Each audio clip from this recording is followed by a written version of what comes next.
Good morning everyone. Time সকাল 9টা, জানুয়ারি মাসের 6 তারিখ আজকে। আর দেখে বুঝতেই পারছেন স্নোফল হচ্ছে।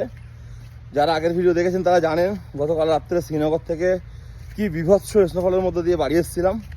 মানে বাড়ি আসতে পারতাম না এরকম একটা সিচুয়েশান, কিন্তু কিছু করার ছিল না, অনেক রিস্ক নিয়ে বাড়ি এসেছিলাম। তারপরে রাত 1টার দিকে স্নোফল আর হচ্ছিল না দেখলাম।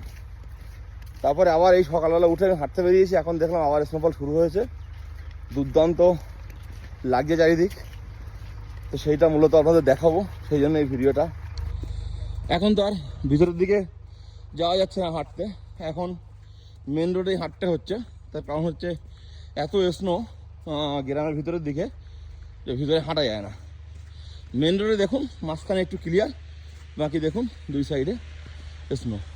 আর এই হেভি স্নোফলের জন্য গাছগুলো দেখুন, আগেরবারে হয়েছিল 28 তারিখ 29 তারিখে, এটা হেভি না, সেবারে কিন্তু এত বরফ গাছে জমেনি। এবারে কিন্তু হেভি স্নোফল হয়েছে কাল, এখনও হচ্ছে, ইভেন দেখে বুঝতে পারছেন। দেখুন কি অবস্থা চারিদিকে। দুদিন আগে যেখানে এসে বসতাম বিকালবেলা করে, সেই জায়গায় সিচুয়েশন দেখুন। এটা একটা খেলার মাঠ, এখানকার অবস্থা দেখুন। এখনও স্নোফল হচ্ছে কন্টিনিউ। শ্রীনগরে হয়তো হচ্ছে না, বাট এখানে হচ্ছে। প্রচুর বরফ জমে যাবে অলরেডি, দেখুন এখানে বরফ জমে গেছে 1 ফুট করে। সারাদিন স্নোফল হলে কম বেশি 2-2.5 ফুট বরফ জমে যাবে। যারা পুরনো ফলোয়ার তারা অবশ্যই চিনতে পারবেন। এখানে এসে কিন্তু আমরা বিকালবেলা করে বসতাম, পুরো সবুজ ঘাসে ঢাকা ছিল এটা মাঠ একটা। আর এই যে সিন্ধ নদীর একটা শাখা চলে যাচ্ছে এখান থেকে, ওই দিক থেকে চলে যাচ্ছে মেন সিন্ধ রিভার। আর এইগুলো হচ্ছে সেই উইলো, মানে ব্যাট তৈরি হয় যে কাঠে, সেই গাছ এগুলো উইলো গাছ। তো দেখুন উইলো গাছগুলোর অবস্থা এখন কি, সব পাতা ঝরে আর সব বরফে ঢেকে আছে।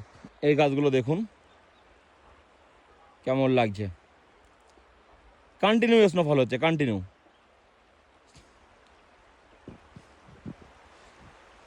পাহাড়ের উপরে দেখুন সব সাদায় সাদা, কুয়াশায় ঢেকে আছে, ভালো স্পষ্ট বোঝা যাচ্ছে না। আর এই গাছগুলো দেখুন।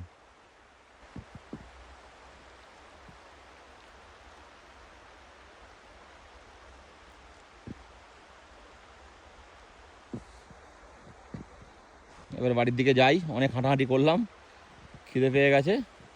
সবাই ভালো থাকবেন, দেখা হচ্ছে পরের ভিডিও নিয়ে। টাটা।